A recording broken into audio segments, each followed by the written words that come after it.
Final practice before an actual game. I was out there. I'll let you know what happened. A very exciting ending. Another scary-ish moment. Plus, DeMeco Ryans speaks on DeMeco Autry's suspension. Or did he? Let's go inside the locker room with another camp update. What it is, let's get it.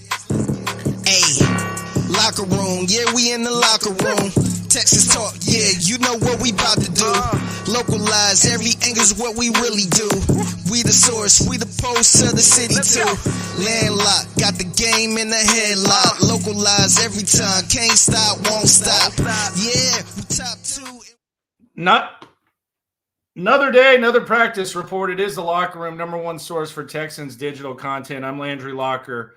You can hear me right here. You can see me right here throughout the week. I got you covered, and I got you covered for the every practice so far that the Texans have had in training camp, including this one, which is the final one before a game. We got an off day tomorrow. Then the Texans will be in Ohio getting ready for the Hall of Fame game, the induction of Andre Johnson, and we'll get a look at some things that do matter, including the first look at the kickoff. We'll get the look at the running backs. The running back depth has been something that we've spoken about quite often. Didn't look very good today. I'll be honest with you. A little bit of a spoiler alert. The running back depth and the Texans' inability to run the ball has been kind of a theme. Appreciate everyone for getting me to over 10,000. I think we're 10.2 right now. If you're not subscribed, do so. I promise you this will be the best way of getting the pulse of what's going on with the Texans. And while you're at it, be sure to like and ride along. And let's go through this practice update. We'll hear from DeMeco Ryans in a sec. But first, let's start with the guys that remained out. And that was Laramie Tunsil, Mixon, and Harris. They remained out. Noah Brown was out as well. I anticipate that this was a vet day off. He was at the podium yesterday. He's moving around fine. He was on the sidelines. He was an active observer of what was going on. The Tunsil Mixon thing was interesting, though. Andrew Beck as well. Andrew Beck, for the second day, he came out in his pads and his uniform, and then as soon as team began, he went and worked on the side. And today was an interesting day because normally when these guys work on the side, they're on the far field. So we're sitting like this. The field closest to where the fans are is to the right. The other field is to the left. And then the side field, when I say the side field, it's the one all the way to the far left. And typically whenever players are working out, they're on the very far field, the side field. But in this instance, we actually got Laramie Tunsil and Joe Mixon working right there on that field where the fans normally watch. So we had a little closer view. And I got to tell you, I don't know how close these guys are to returning, but they were working out. I mean, it was a full go workout for those two guys. So I got to anticipate maybe next week we'll see those guys.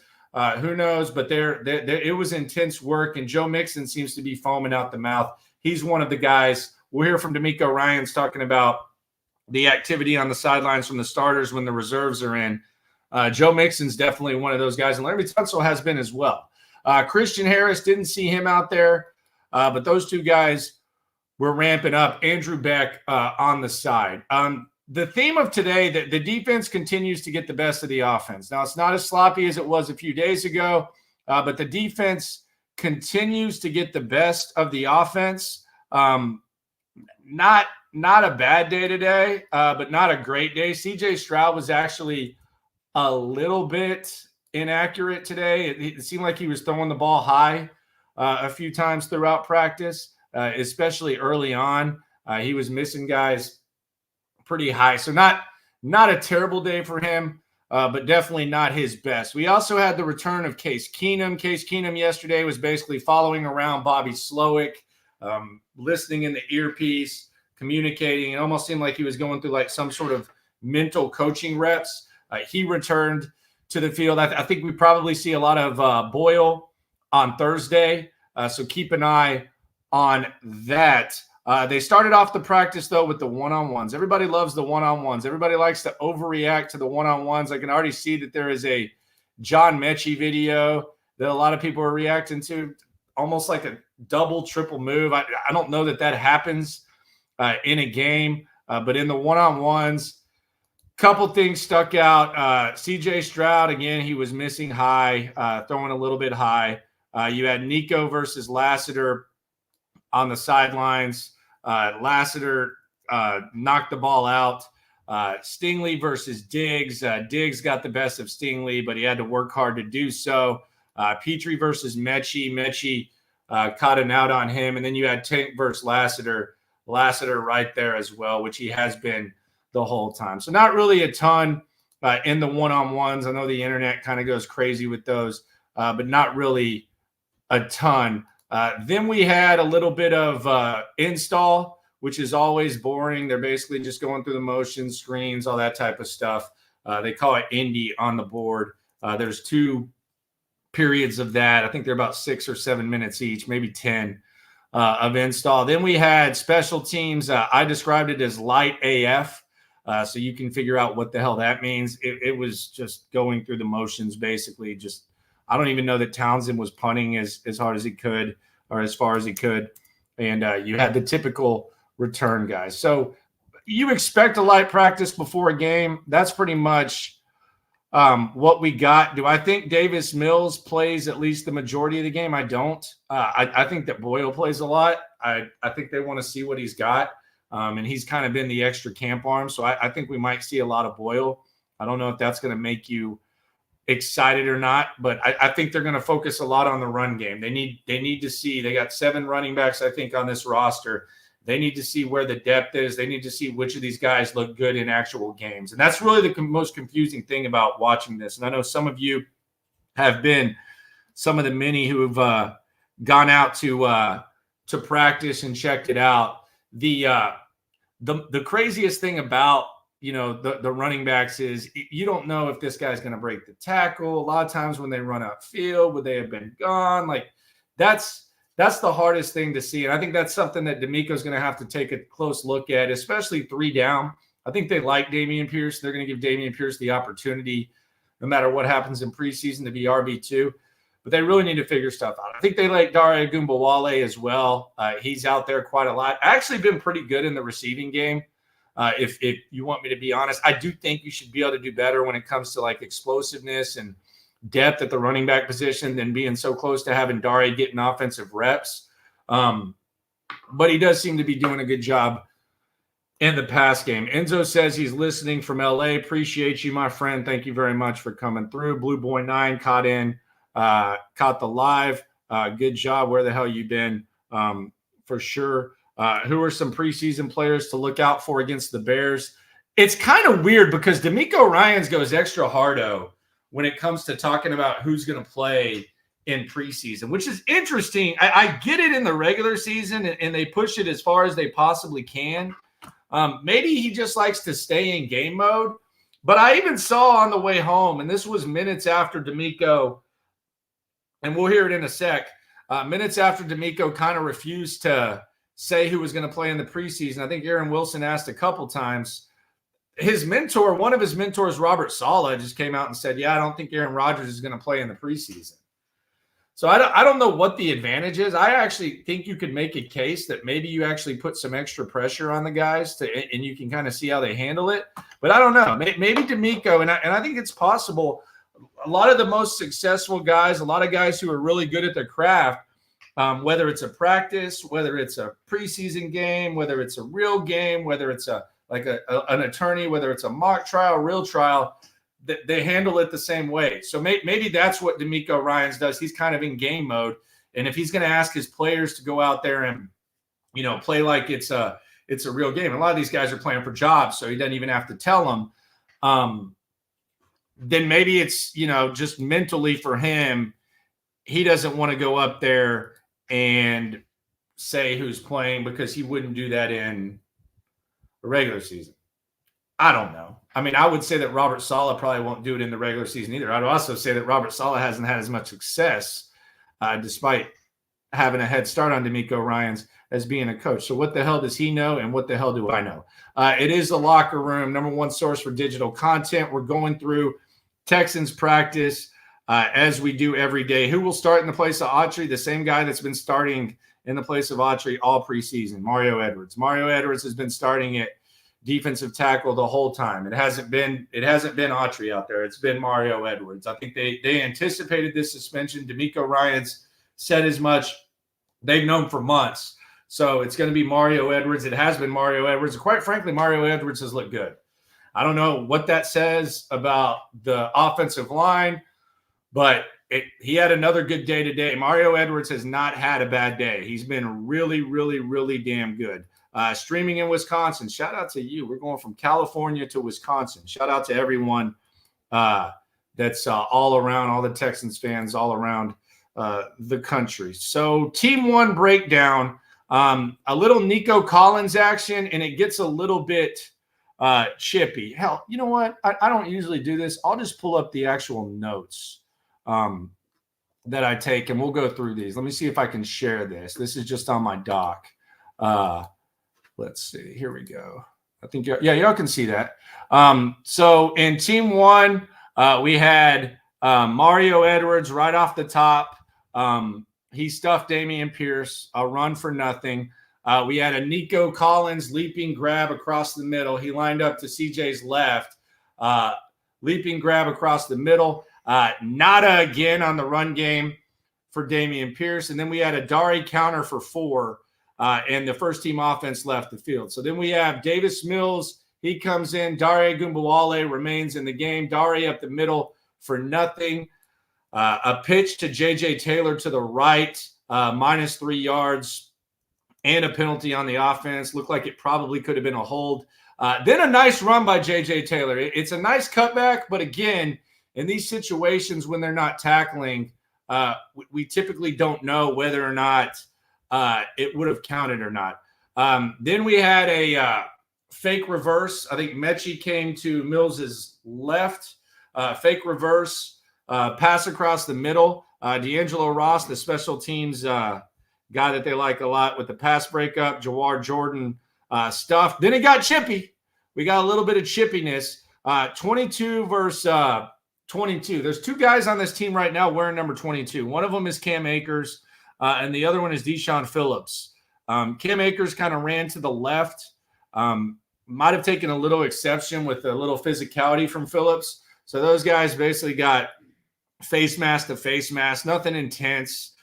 It was just a couple pushes and then back to the huddle. So nothing too crazy. Then CJ comes back in. He buys time, finds Nico. Pierce for a 4-yard run to the 20. And then I told you this was happening. I told you my man was craving contact. Cade Stover out of Ohio State. Cade Stover with a little shoving match on the side. He got into it with it looked like Chris Boyd, which is no surprise. If you watch Chris Boyd on special teams, if you followed him at Texas, Chris Boyd has been known to get a little bit chippy. So that's how I would summarize that. A little bit of Nico, and a little bit of chippiness there. A couple of pushes. I think Cade Stover's just ready to get tackled, quite honestly. I think he's actually Cade Stover. When you watch him practice, when he catches the ball across the middle, it almost seems like he's disappointed that they're not taking him to the ground. Almost seems like he wants to get his shoulder slammed into the turf. That crazy farmer, I'm telling you. And it was inevitable that Cade Stover was going to get into some sort of shoving match. Nothing serious though at all. But yeah, that was what we saw from team one. Then we go right to team two. This one was kind of meh, but one of the guys who's been one of the bright spots and created the most buzz, Kamari Lassiter. Kamari Lassiter mania continues. He had a pass breakup. The Texans, they were in their own end zone. CJ Sroud goes back. He has time, throws across the middle of the tank. It was a good toss. But Kamari Lassiter broke it up. That was the play of that period. Then you had a swing to Dare. Mario Edwards, tell me if you've heard that name. Mario Edwards all over it. He would have taking Dari's head off in a real game. Then Davis Mills comes in. There's a couple of runs up the middle for nothing. And then there's a really nice run by Akers. Again, how far would it have gone? Who knows? And then the end of team 2 ends with, I've been saying Jaden Janke. I guess it's Yankee. Cody Stutes corrected me on this. Thank you very much. The twins that are there. He basically just had a practice hero catch to end team period 2. Just one of those outs and then runs about 40 yards upfield or whatever. Special teams 2, nothing special. Just some punt, 50 yards. The return guy was 50 yards back. Tommy Townsend was punting it 50 yards. Didn't seem like he was really trying to generate much distance or hang time. So you add that. Special teams was very inactive today. Perhaps the most inactive it's been, which makes sense because I anticipate they're going to be going balls to the wall on special teams on Thursday. So that would make sense. By the way, Thursday, the live stream post-game show, #1 post-game show, not just digitally, but in anything right here. Got you covered. We'll hear from DeMeco. We'll hear from CJ. You don't need to hear another post-game show. You guys already know that, though. We were rolling very, very deep last year. I think we got up to 2K on one of them. So that will be fun. Team 3, they started this one at the 35. They started in their own end zone on team 2. Team 3, they started this one closer, a little bit at the 35. Here was team 3 summary. You had the defensive back making plays and another scary-ish moment because Nico Collins day in. Stay tuned. I'll tell you what happened there. So first play, you had a shotgun pass, incomplete to Stephon Diggs, kind of sailed on Stroud once again. Again, he was a little bit high today. Not high, not like high. Like he was he was throwing the ball high. Then he hit Dalton Schultz on an out.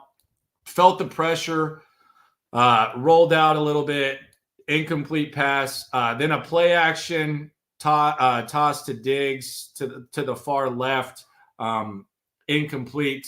Then Dameon Pierce ran. I titled this as a who the F knows run because it looked like it could have been for a long gain, but it would have at least been 4 or 5 yards. I don't think that the guy would have arm tackled him, but you never know in a game. But I think Dameon Pierce, I think we know that he can at least break tackles. So I titled it a Pierce who the F knows run. Then CJ Stroud flushed out, tossed it up to Schultz. Really good throw, honestly. He flushed out to the left. He threw to the left, kind of threw it up, kind of like one of those like buy time type of things, eye contact. Threw it up to where Schultz probably could have made the catch. We've seen him make tougher catches. We've also seen him drop easier catches. He throws it up. Schultz goes up to get it. Guess who? Kamari Lassiter right there in coverage. Incomplete pass. Then we had an incomplete pass to Mechie. We had a slant/post to Xavier Hutchinson. Eric Murray broke this up. This was a physical PBU. Kind of look over and see if Hutchinson's getting up. He got up. No like hit or anything, but like when the guys kind of collide when they're both going for the rock. Then you had CJ Sell, another one out of bounds. Again, not his most accurate day. Nothing really, I think, to be worried about. Then Mills came in. He threw a slant to John Mechie. He found Sims in the corner, then incomplete up the middle. Then they simulated 4th and 3. They put 4th and 3 on the scoreboard. Hansen, how about that? Hansen, we usually see him on special teams, but he had a nice little pass break up there. Then it was Case Keenum time. The local media gushed and looked at Case Keenum lustfully. You had just a typical run to the right, a rollout to Tegan Quinteriano. Johnny Johnson, Mark Vandermeer's favorite player of all time. He was unable to catch the rock. Looked like he probably could have. Then Jaden J. With the slant. And then we had, I think, Alani Johnson INT. It was in the far corner. Just kind of a pop-up. Just threw it up in the air. I think Lonnie Johnson came down with it. I think most people in this chat probably could have caught it. But Yeah, that's where they were. Yeah, be sure to hit the like button, for sure.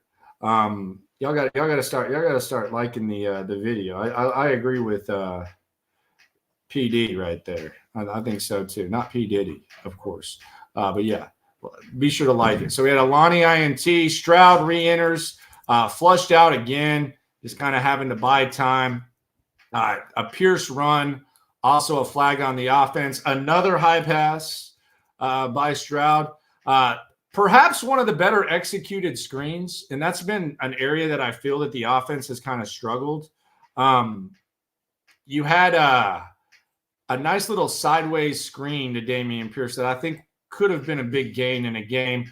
Then you had a Stingley pass breakup of Nico. And after that play, after Stingley's pass breakup on Nico Collins, we had Nico Collins leave practice early. Now, he didn't go to the injury tent. He actually went to the, I guess I can call it a cool shed. It's like basically it's badass, actually, if you've ever been. It's like the most refreshing thing in the world. You can be out in the 115-degree heat. You walk in this and you sit in there for 30 minutes. You walk out feeling unbelievable, like you haven't even been in the sun. So that's where the players go during breaks. But Nico, he limped off the field, not like a bad limp, just kind of, a little bit of a walk. This was after the Stingley PBU, and he went with the trainer. He was walking fine. He said in the cold, whatever you want to call it, portable, whatever. And he was in there for a while, probably about 8-10 minutes, which if you go in there after you're sweating, I mean, you don't want to leave. You feel great. And then during team period 4, which we'll get to in a sec, he came back out, had his shoes off. He was carrying his shoes, but he was walking just fine. Didn't look like anything was gone. The reason why this is kind of scary, though, it's the same thing with Titus Howard yesterday, who ended up leaving and actually going to the tent and then returning for team period 3. And I think you all know this if you're Texans fans, and I would assume that 99% of you are Texans fans unless you're just coming here to get the pulse of what's going on.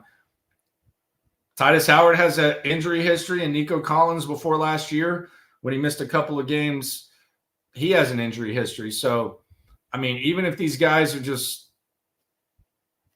rolling their ankles, you automatically kind of have the PTSD. But Nico appeared to be fine. Again, he just went in the cool section, and he seemed like he was pretty fine and good. So I'm not a doctor, but it did seem like he was fine. He was walking fine. Then we had a throw to Hutch on the left side. Looked like he might have fumbled. Could have been incomplete. Probably would have been reviewed in a game. Then Davis Mills comes in, a.k.a. the bathroom or water break. Throws a nice out to Sims. A meh Taylor run. Slant to Tegan Quitteriano. Then he throws an out to Jawar Jordan. And then they just handed the ball to British Brooks for no gain or anything like that. And that ended team period 3. Then we go to team period 4. And this was an exciting end to practice. It is a locker room. Be sure to subscribe, like, right along. Appreciate y'all for getting me to 10.2. These are more live practice observations, which you can only get right here. We're watching every play. Breaking it down. It's more information than maybe you need, but I don't think you can have enough information when it comes to following this squad. So team 4, an exciting end to practice. This was pretty cool to watch. The tempo was a little bit increased.